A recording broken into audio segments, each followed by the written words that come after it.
Okay, let's move on to the next boss. So next boss will be Heroic Kingaroth, or however you want to pronounce him. You've actually seen this guy in Argus here, right? As you were doing your thing on Crocun, or he spawned somewhere over here. I can't remember what it was, but he spawned somewhere there. This guy is a multiple phase encounter. We're going to be going through the same kind of stuff here.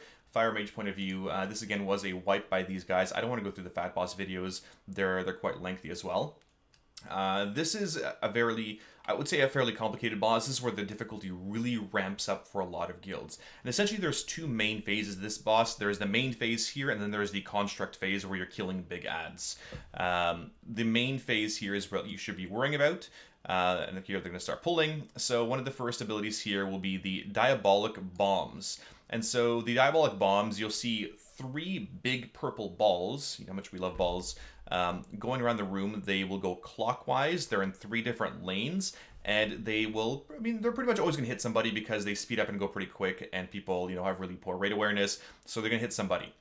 The issue is they do raid-wide damage whenever they explode, but that raid-wide damage is reduced by how far away you are. So, for instance, the tank is right here. You can see him to our right, ish, you know, on our right side there. There you see the purple swirls. Those are the bombs spawning.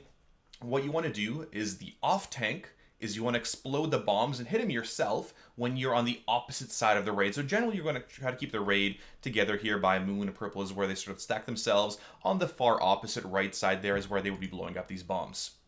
So you're going to see them spawn. They go initially really slowly, but they speed up super quick, and they spawn in fairly random spots. The other big mechanic here, and you guys have seen this one on Trilliax, this is the one that players never run out of. This one is called Ruiner. It will ruin your day. It is aptly named. So what he's going to do is he's going to face a direction and shoot this big green massive beam towards the players. And if you get caught in it, you're pretty much dead. It's going to go clockwise or counterclockwise. I do believe it switches every single time. Based off what I've seen, this mage is lucky enough to blink as well as use his Cauterize, which saved his butt. Again, and then so it's a pretty quick phase initially on. The other thing that we're going to talk about here is the hammer smash ability, and you'll see it later on. So this is phase 2, starting off. There's 3 platforms, all of which spawn a different sort of big mechanical robot. This is the Demolisher. This one is a pain in the ass. It does vary depending on which one actually spawns, so you want to prioritize as a raid which ones you are killing. The easiest one to deal with is the Decimator. My suggestion is always leave the Decimator up, murder the Demolisher. That one is a huge pain in the ass. Always make sure it's a priority because, again, they all do different things. Demolisher throws a big shadow debuff on your raid for people that get hit by it, and you take increased shadow damage.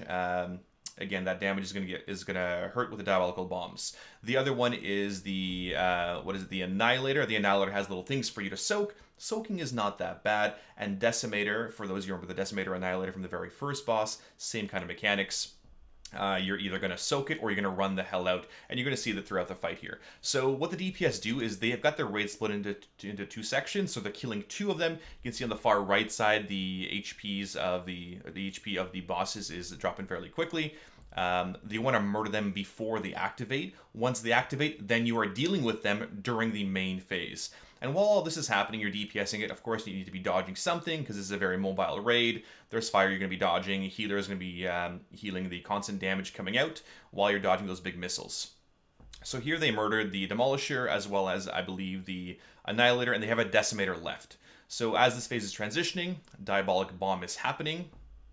Right, they're going to be dodging this stuff here. Perfect. You see the purple swirls. Those are spawning as well. So you're dealing with those, dodging them as well. And if you can see here, the little red smashes, that's where he's dropping down his hammer. Basically, it throws down like a little mine.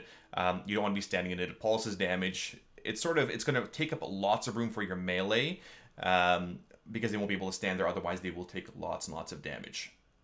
So here's Decimation. So this is what the ad does. And for those of you that remember the very first boss, the Decimator, the weapon, it does the same thing. You want to run out with the debuff, and you're going to explode. You're going to take some damage, but you'll be fine. What you want to do with the Decimator, again, is try to use the outside lane wherever possible to give your own players lots of room. So you can see here, they spread out here the 4 Decimator circles. They're going to explode it. on the far side. At the same time, you got to watch out because right there, the diabolical bomb is coming, and here comes another one right over the melee, and it does a fair, a good amount of damage. It does, what, half their health at least. At the same time, you're dealing with the Ruiner, which is going to murder players.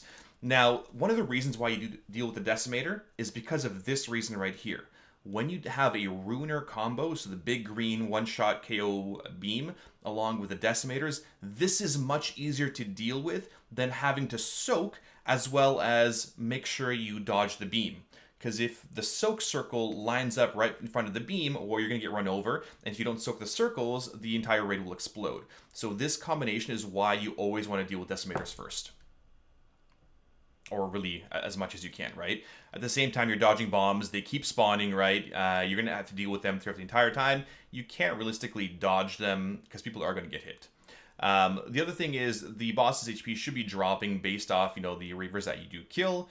But for the most part, I mean, burn him, prioritize on the ads every single time, every single target DPS, and that's what you're spec'd into. Should be burning those ads first, obviously cleaving onto the boss. But again, it's one of those things where the more mechanics you take away, the easier the boss is. So by killing the ad, well, now this boss is a lot easier. Now we're only dealing with bombs and the stupid Ruiner, which everybody can dodge, right?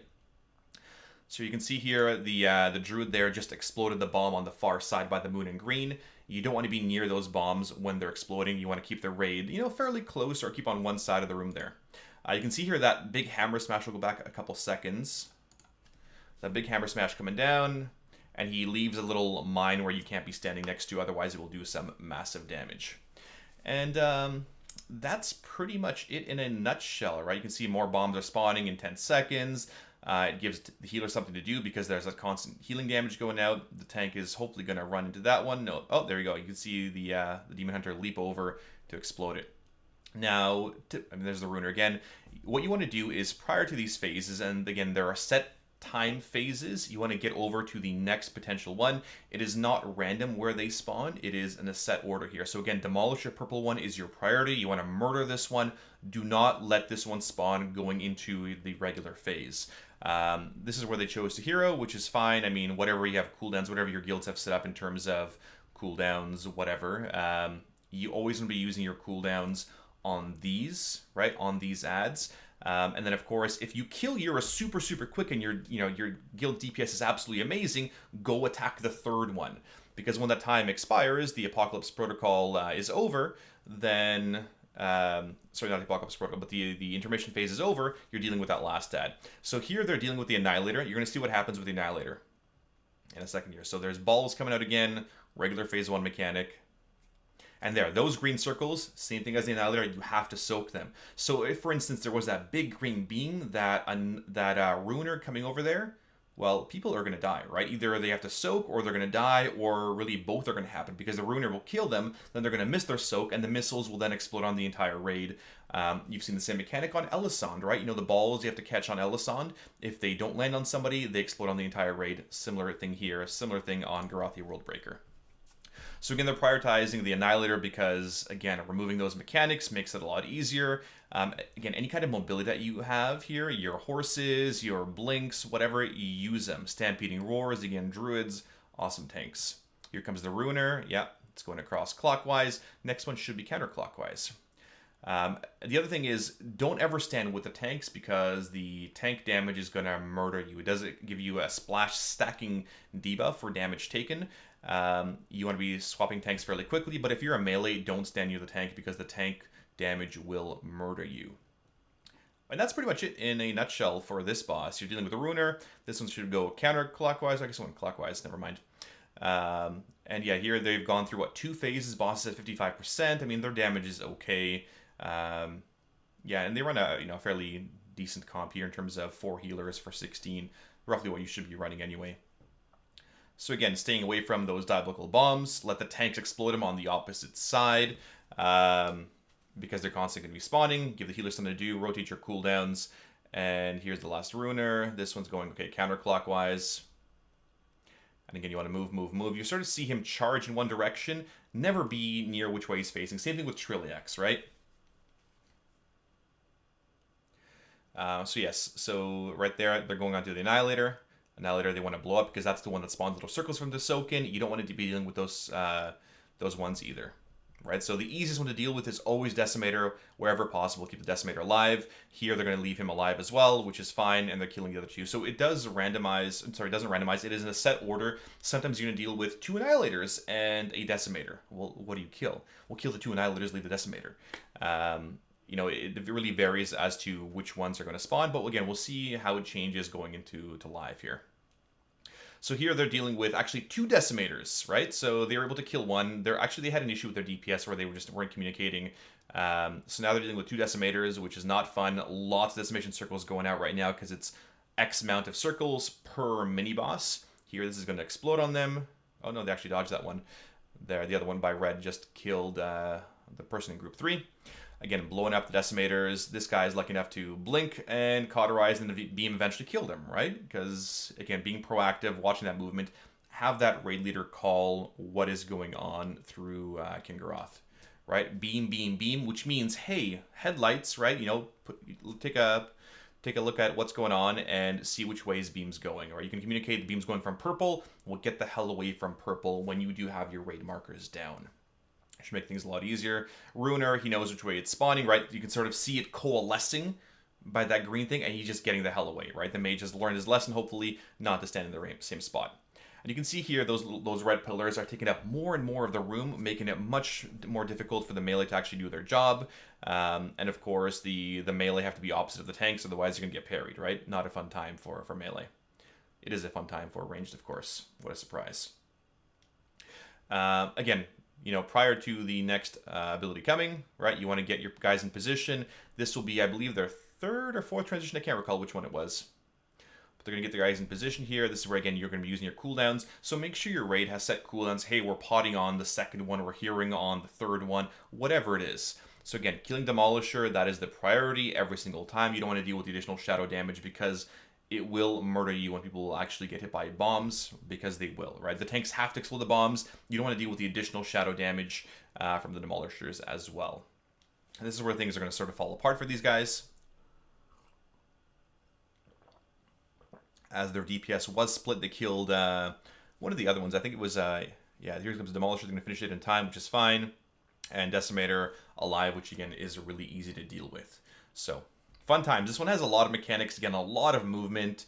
Again, with a higher raid setting or a higher raid amount, it'll be a little more trickier to deal with a lot of these abilities, right? Decimators and dealing with these bombs. But you can see how they run into the outside, which is great.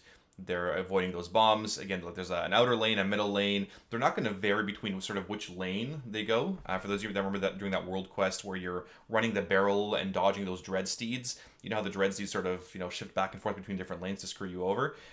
These orbs don't really do that. You can see here Decimator, like all the damage is really killing them. This is where the raid sort of falls apart and dies. But again, it's a pretty straightforward encounter. I think guilds are going to struggle a lot with this one going into it. It is a pretty big, you know, awareness check for a lot of players. So fun times for this one. We'll see what happens on live. We will have another version going into it, right? We're going to have another live version as well as what I'm doing as a Holy Paladin, going through each of those encounters. But yes, fun boss, fun times with Heroic Kingaroth. Anything else I missed there? I'm pretty sure that's it, right? Yeah, Fall Reavers, we've gone through different abilities, right? The Demolishers have their feedback overload, right? 4% damage is what should be happening to the boss when they die. The Demolish, right? This is the big ability that we don't want to be dealing with. The Fel Reaver targets enemies with a Void Energy, splitting 7.5 million damage, Shadow among all players. So you have to actually split it and soak it. But then also you take a lot more Shadow damage, which is not fun because of, where are they? These Diabolical Bombs, right? It is Shadow damage, so you're guaranteed to take more. That's how the two abilities interact with each other. Always kill Demolishers first, no matter what. Fun times. Okay. So, we are going to deal with